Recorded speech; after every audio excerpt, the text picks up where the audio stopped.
receive this video, then you live in a wildland urban fire environment. And chances are your home and your property are at risk of being destroyed by wildfire.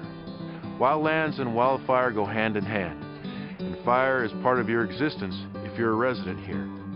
Wildland fire is inevitable, but you as a property owner have a choice on how devastating that fire can be and whether or not your home will survive. Up next, we'll hear from some homeowners who realized the danger they were in and the steps they took to protect their homes. And we'll also hear from one who was impacted by fire and how his life and his property has changed since that fire has passed. We'll also take a look at a few things that you can do and help you get started on creating a survivable space of your own.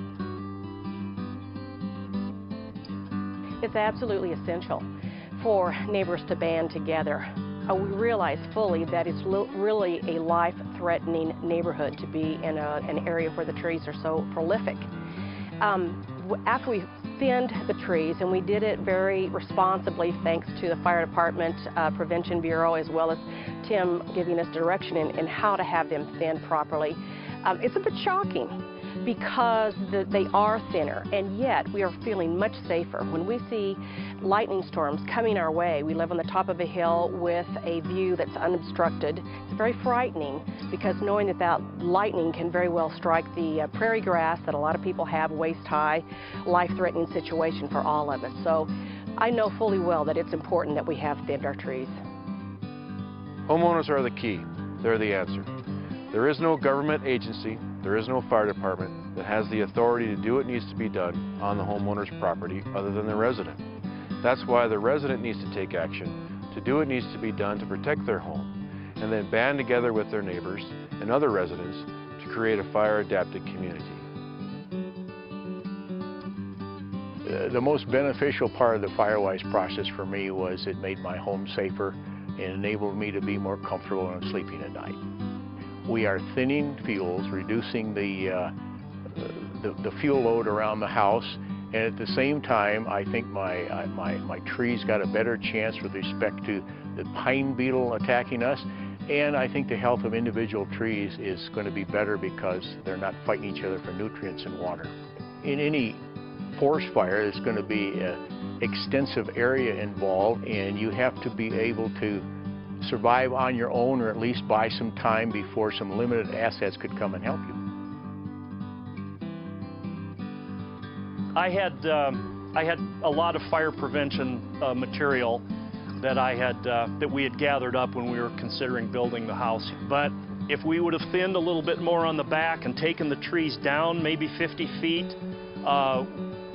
that would have probably been a lot easier on the fire guys when they were here trying to save the house. So it's I think the material in the literature is very good. The attitude of, you know, it's not going to happen to me is the wrong one. When you live in the forest, you're probably going to have a fire, and so it's probably best to be proactive. But it's in the long run, it's probably the best thing to do. The primary goal is to make your home and property survivable in a wildfire.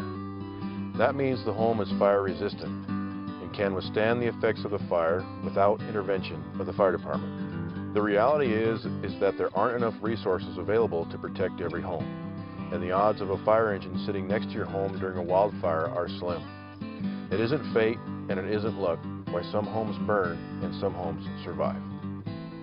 The number one thing is to ensure you have a non-combustible roof on your home. The majority of homes destroyed during a wildfire burn because their roof is ignited by firebrands. Firebrands are the leading cause of wildland urban disasters, and your roof is your home's top target. Keep leaf litter and pine needles clear from your roof and gutters, as this material is easily ignited by firebrands. The space under decks should be cleared of storage. Wood piles should be located away from the home, and decks close to the ground should be screened to keep flying embers out. Other things like non-combustible siding, aluminum soffit and fascia, dual pane windows, and ignition-resistant decking materials all contribute to making your home resistant during a fire. Choose low-growing, well-watered plants around your home, and give your home the separation distance it needs from the surrounding forest. Keep vegetation to a minimum in the first 50 feet from the home, and open the canopy on your property keep the fire on the ground. Remember, when smoke is on the horizon, it's too late. You need to act now and prepare well in advance of the fire. Fire will be part of your personal landscape again in the future, so gaining the knowledge you need to help create a survivable space will help you live in a fire-adapted community. So visit the Great Plains Fire Safe Council website. There you'll find contact information for your local fire official and links to resources that will help you create a survivable space of your own.